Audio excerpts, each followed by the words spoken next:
यूं तो one day cricket में कई खिलाड़ियों ने दोहरे शतक लगाए हैं, लेकिन यह कहानी है क्रिकेट इतिहास के सबसे पहले दोहरे शतक की। यह कहानी है उस पारी की जिसने सचिन को क्रिकेट का भगवान बना दिया था।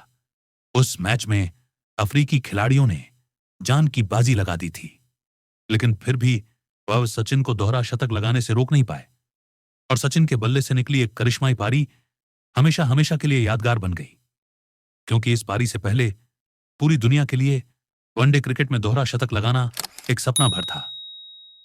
बात है 24 फरवरी 2010 की, जब इंडिया और साउथ अफ्रीका के बीच हो रही ओडीआई सीरीज का दूसरा मुकाबला ग्वालियर में खेला जा रहा था। मैच की शुरुआत होती है और भारतीय टीम के कप्तान महेंद्र सिंह धोनी ने टॉस जीतकर पहले बल्लेबाजी करने का फैसला किया। अब भारतीय टीम की तरफ से पारी की शुरुआत करने के लिए सचिन और विस्फोटक खिलाड़ी सहवाग की जोड़ी मैदान पर आती है। पहले ओवर में सचिन तेंदुलकर ने कुल 4 गेंदें खेली, लेकिन उनका खाता नहीं खुला। लेकिन दूसरे ओवर की तीसरे गेंद पर सचिन ने शानदार चौका लगाकर अपना खाता खोला और फिर अगले ही बॉल पर बैक टू बैक दूसरा चौका लगाकर पूरे स्टेडियम को झूमने पर मजबूर कर दिया। तीसरे ओवर में भी सचिन तेंदुलकर और वीरेंद्र सहवाग ने एक एक चौका लगाकर कुल 11 रन बटोरे और भारत 3 ओवर में 30 रन बनाकर एक अच्छी शुरुआत कर चुका था। लेकिन चौथे ओवर की 5वीं गेंद पर सहवाग पनेर की गेंद पर थर्ड मैन पर खड़े डील स्टेन को कैच थमा बैठे और भारतीय टीम को पहला झटका लग चुका था। विस्फोटक खिलाड़ी वीरेंद्र सहवाग 11 गेंदों में मात्र 9 रन बनाकर आउट हो चुके थे और अब सचिन का साथ देने के लिए दिनेश कार्तिक मैदान पर आते हैं। सहवाग के आउट होने से इस ओवर में मात्र 2 ही रन आए, लेकिन 5वें ओवर में सचिन ने एक और चौका लगाकर सामने वाली टीम को यह बता दिया कि भले ही सहवाग आउट हो गए, पर सचिन तेंदुलकर अभी भी क्रीज पर है। आज सचिन इस मैच में एक अलग ही अंदाज में बल्लेबाजी कर रहे थे। उनके बल्ले से लगभग हर ओवर में एक बाउंड्री तो कम से कम आ ही रही थी। साथ ही साथ दिनेश कार्तिक भी इस मैच में उनका बखूबी साथ निभा रहे थे। दोनों बल्लेबाजों के तूफानी पारी की मदद से भारतीय टीम का स्कोर 10 ओवरों में 70 रनों के पार जा चुका था। 12वें ओवर की चौथी गेंद पर सचिन ने एक चौका लगाकर मात्र 37 गेंदों पर अपना अर्धशतक पूरा कर लिया था।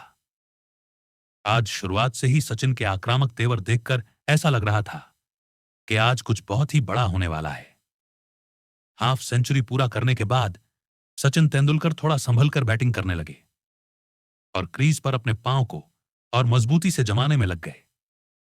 लेकिन ज्यादा देर तक भगवान को शांत रहना शोभा नहीं देता और इसलिए उन्होंने बीच बीच में अपना प्रहार जारी रखा।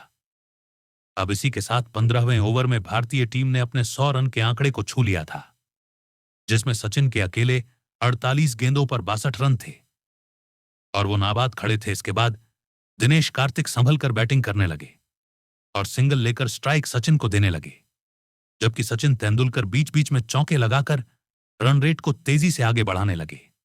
20 ओवर खत्म होने तक भारतीय टीम एक विकेट खोकर 129 रन पर पहुंच चुकी थी, जिसमें सचिन 71 गेंदों में 8 और कार्तिक 62 गेंदों में 1-2 रन बनाए थे। 48 गेंदों में 37 रन बनाकर नाबाद खड़े थे। आज पूरा स्टेडियम सचिन के इस पारी को देखकर झूम रहा था। तभी 22वें ओवर की तीसरी गेंद पर सचिन ने हल्के हाथों से एक शानदार चौका लगाकर दर्शकों में और ज्यादा जोश भर दिया। भारतीय पारी के आधे ओवर्स खत्म हो चुके थे और भारतीय टीम ने एक विकेट खोकर 159 रन बना लिए थे। शुरुआती 10 ओवर के बाद रन रेट में कुछ कमी आ चुकी थी।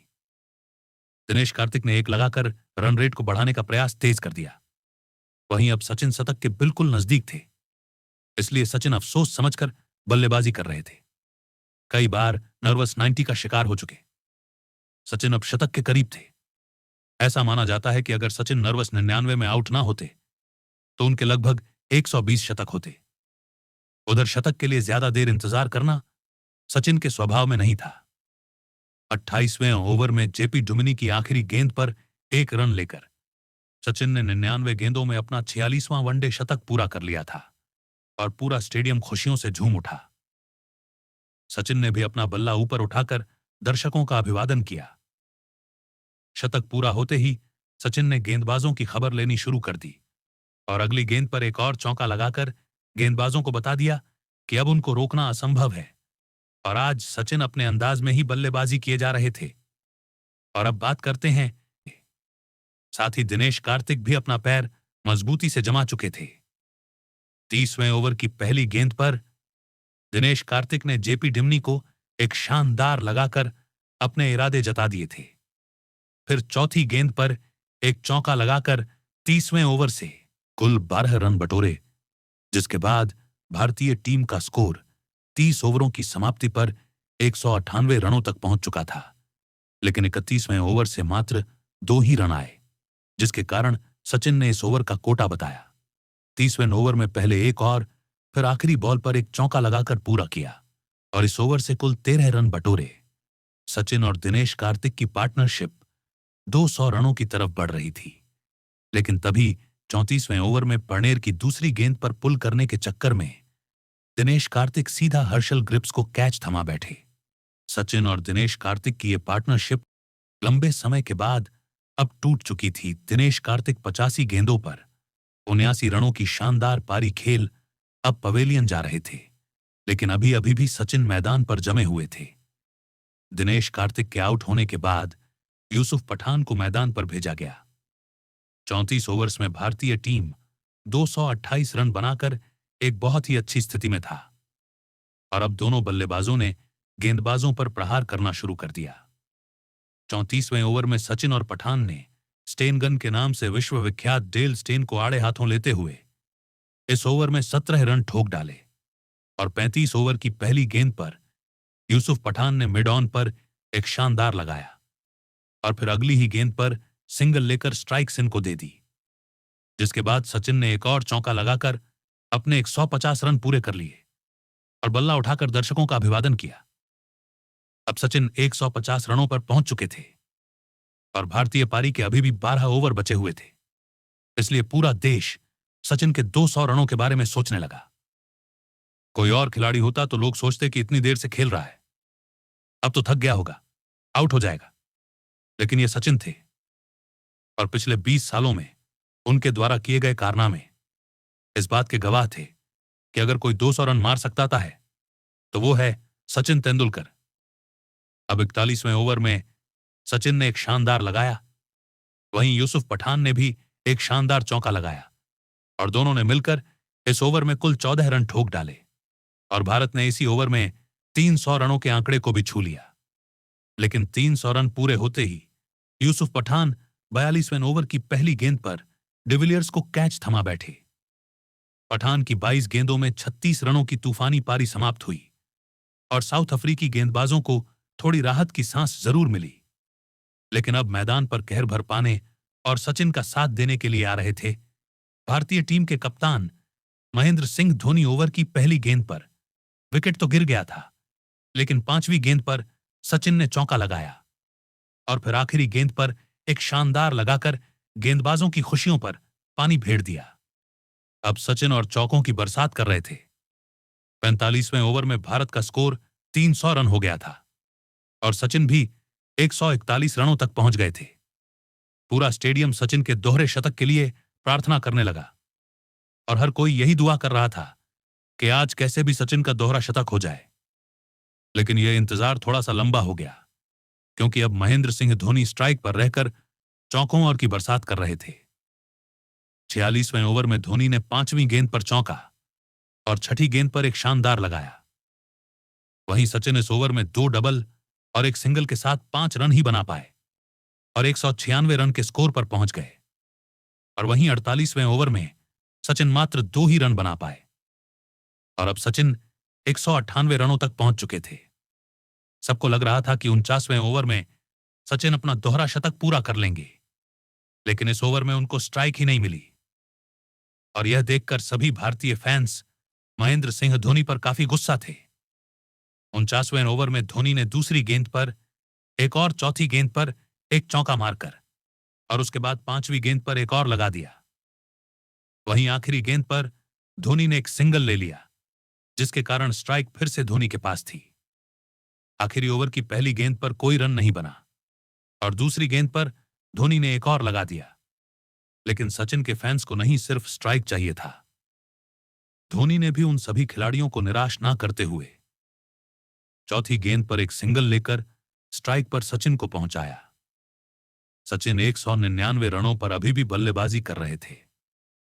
करोड़ों क्रिकेट प्रेमियों की सांसें और दिल की धड़कन बढ़ रही थी। सचिन जैसे ही इस गेंद पर सिंगल लेते हैं, पूरा स्टेडियम, पूरा ड्रेसिंग रूम खड़े होकर तालियों से उनका स्वागत करने लगा।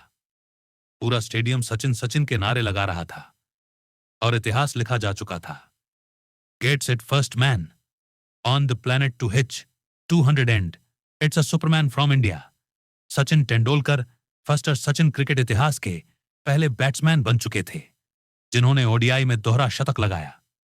हेलमेट निकालकर सचिन तेंदुलकर ने दर्शकों का अभिवादन किया और ऊपर की तरफ बैठ दिखाया, मानो खुद भगवान ने भगवान का अभिवादन किया हो। आखिरी के बचे गेंदों पर धोनी ने 2 चौके लगाए और सचिन की इस पारी की मदद से भारत ने 50 ओवर में एक विशाल स्कोर बना दिया था। आज सदियों का इतिहास सचिन के कदमों पर खड़ा था। सदियों का इतिहास सचिन के आगे नतमस्तक हो चुका था। सचिन ने उस दिन जो किया, उस समय तक कोई भी इंसान उसे करने के बारे में सोच भी नहीं सकता था। सचिन ने दुनिया को बता दिया कि ओडीआई में दोहरा शतक भी लगाया जा सकता है। सचिन धोनी के बीच मात्र 54 गेंदों पर 101 रनों की पार्टनरशिप हो चुकी थी। स्कोर कार्ड में सचिन के आगे 200 रन दिखाई दे रहे थे, जिस पर किसी को विश्वास नहीं हो पा रहा था। तो वहीं धोनी ने 35 गेंदों पर 68 रनों की तूफानी पारी खेली और उधर स्टेनगन डेल स्टेन ने 10 ओवर में 79 रन लुटा दिए थे और बाकी के सभी गेंदबाजों की आज बराबर कुटाई हुई थी। अगर आपको वीडियो पसंद आ रही हो तो वीडियो को लाइक जरूर करें। अब अफ्रीका को 50 ओवरों में 401 रन बनाने थे और अफ्रीका ने कुछ सालों पहले ही ऑस्ट्रेलिया के खिलाफ इससे भी बड़ा स्कोर चेज किया था, जिसमें हर्शल गिब्सन कर इतिहास रच दिया था। और अगर आज भी अफ्रीका को जीतना था तो एक और इतिहास बनता और इस लिहाज से अफ्रीका के लिए यह स्कोर चेस करना असंभव नहीं था। लेकिन यह चेस तभी हो सकता था जब गिब्स जैसी पागलपन वाली इनिंग खेल दी जाए या फिर क्रिकेट के भगवान सचिन जैसी जीनियस पारी खेली जाए, जिसमें सामने वाली टीम को पता ही ना चले कि मैच कब उनके हाथ से निकल गया। और अब गिब्सन ही खिलाड़ी संभल कर खेलते हैं, लेकिन तभी हर्शल गिब्सन बॉल को फाइन लेग में स्टीयर करने के चक्कर में क्लीन बोल्ड हो जाते हैं। और यह भारत के लिए बहुत ही बड़ा विकेट था, क्योंकि गिब्सन खिलाड़ी थे। गिब्सन ही क्रीज पर आते हैं। रूवल्फ वंडर मरवेई खिलाड़ी जो आजकल नेदरलैंड की तरफ से खेलता है। शुरुआत में तो ऐसा लग रहा था कि हाशिम अमला भी जल्दी आउट हो जाएंगे, लेकिन भारतीय मुल्क के हाशिम अमला एक बहुत ही स्टाइलिश खिलाड़ी थे और उनके बारे में कहा जाता था कि वह भले ही दुनिया के खिलाफ रन ना बनाए, लेकिन अमला भारत के खिलाफ रन जरूर बनाएंगे। और थोड़ी देर बाद ही आमला भारतीय गेंदबाजों पर हमला शुरू कर देते हैं, क्या ऑफ साइड और क्या लेग साइड। हाशिम अमला के खूबसूरत चौके भारतीय तेज गेंदबाजों का सिर दर्द बन चुके थे। इसी बीच वॉन्डर मेरवे श्रीशांत की एक गेंद पर आउट हो जाते हैं, लेकिन दूसरे छोर पर हाशिम अमला अपने चाबुक जैसे शॉट्स लगाना बंद नहीं करते। हालांकि थोड़ी ही देर में एक हवाई शॉट खेलने के चक्कर में वो आउट हो जाते हैं और श्रीशांत अफ्रीका को तीसरा झटका दे देते हैं। अफ्रीका का स्कोर होता है 10 ओवर्स में 83 रनों पर 3 विकेट। और तभी आशीष नेहरा की गेंद पर जैक कैलिस प्लेड ऑन हो जाते हैं और अब अफ्रीका पूरी तरह से बैकफुट पर जा चुका था। और थोड़ी ही देर में जडेजा ने पैटरसन को भी बोल्ड करके साउथ अफ्रीका को 5वां झटका दे दिया। लेकिन अभी भी एबी डिविलियर्स के नाम का तूफान मैदान पर ही खड़ा था और यूसुफ पठान ने मार्क वाउचर को अपने जाल में फंसाकर पवेलियन का रास्ता दिखा दिया। हालांकि डिविलियर्स को रोकना आज मुश्किल लग रहा था और आलम यह था कि अब डिविलियर्स ने भी अपना 50 पूरा कर लिया था। अफ्रीकन टीम अभी भी असंभव प्रयास कर रही थी और डिविलियर्स का अभी भी मैदान में होना भारत को राहत की सांस नहीं लेने दे रहा था। अब फ्री की टीम का स्कोर 200 रनों के पार चला जाता है, लेकिन डिविलियर्स को इस टारगेट के पास पहुंचना था तो किसी एक बल्लेबाज को उनका साथ निभाना जरूरी था। और इस प्रयास में पूरी साउथ अफ्रीकी टीम नाकाम रही। डिविलियर्स ने इतनी शानदार और तूफानी पारी खेली कि अपनी टीम की तरफ से इकलौता शतक जड़ दिया, लेकिन रिक्वायर्ड रन रेट अफ्रीका की औकात से बाहर जा चुका था और पूरी अफ्रीकी टीम 28 रन बनाकर ऑन आउट हो जाती है और भारतीय टीम इस मैच को 153 रनों से जीत लेती है। इस मैच में सचिन ने एक ऐतिहासिक और सबसे बड़ी पारी खेली थी और सचिन की इस पारी को आप 10 में से कितने अंक देना चाहोगे? कमेंट करके जरूर बताना। और हां, अगर वीडियो पसंद आया हो तो लाइक करके चैनल को सब्सक्राइब जरूर कर लेना। आगे बहुत ही शानदार वीडियोस आने वाली हैं। मिलते हैं अगली वीडियो में।